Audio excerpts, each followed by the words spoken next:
దినోత్సవం గ్రాండ్గా జరుగుతున్నటువంటి మన జనసేన పార్టీ ఈ సభకి విచ్చేసినటువంటి కార్యకర్తలకి, జన సైనికులకి, వీర మహిళలకి అందరికీ, అలాగే ఇక్కడ ఉన్న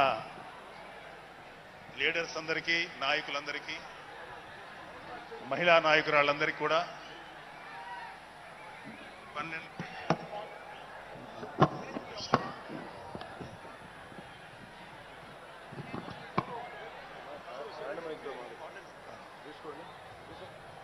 12వ జనసేన ఆవిర్భావ దినోత్సవ శుభాకాంక్షలు తెలియజేస్తున్నాం.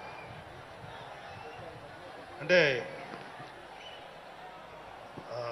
కొంచెం 2 minutes ఎక్స్ట్రా ఉంటుంది తాతారావు గారు, కొంచెం నన్ను అలౌ చేయండి. 2 నిమిషాలంటే కొంచెం కష్టం. సో కొన్ని సందర్భాల్లో మాట్లాడటం మాటలు కరువు అవుతాయి, ఏం మాట్లాడాలో అర్థం కాదు.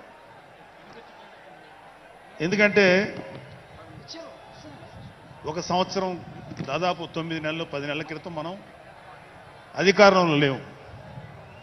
అప్పుడు మనకి ఎలాంటి విషయాన్నైనా, ఏ విషయాన్నైనా తీవ్రంగా మాట్లాడగలిగేటువంటి శక్తి ఉంది. కానీ ఇప్పుడు అధికారం వచ్చిన తర్వాత మనం ఒళ్ళు దగ్గర పెట్టుకొని చాలా కేర్ఫుల్గా ఉండాలి. అలా ఒళ్ళు దగ్గర పెట్టుకోకుండా నోటికి వచ్చినట్లు మాట్లాడితే ఏం జరుగుతుందో మనందరం కళ్ళారా చూస్తున్నాం. ఇవాళ అహంకారం తలకెక్కి నోటికొచ్చినట్లు మాట్లాడి చిన్న పెద్ద తేడా లేకుండా బిహేవ్ చేసినటువంటి, మాట్లాడినటువంటి కొంతమంది ప్రతిపక్ష అని చెప్పలేములేండి, ప్రతిపక్షం లేదు కదా, నాయకులకి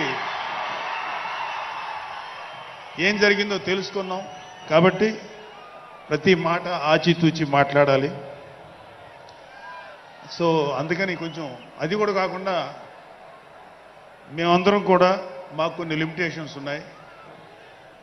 మన ప్రెసిడెంట్ గారు ఏమాత్రం ఒక మాట తేడాగా మాట్లాడినా ఒక ఏ విధంగానూ స్పేర్ చేయనటువంటి వ్యక్తి, ఒక డిసిప్లైన్డ్ లీడర్ ఆయన.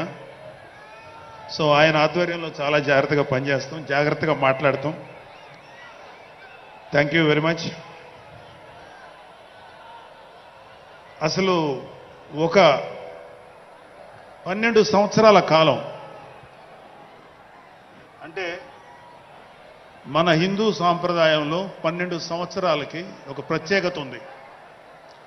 మన కృష్ణ, గోదావరి లాంటి నదులకి పుష్కరాలు జరుగుతుంటాయి, చాలా పవిత్రమైన రోజులు అవి.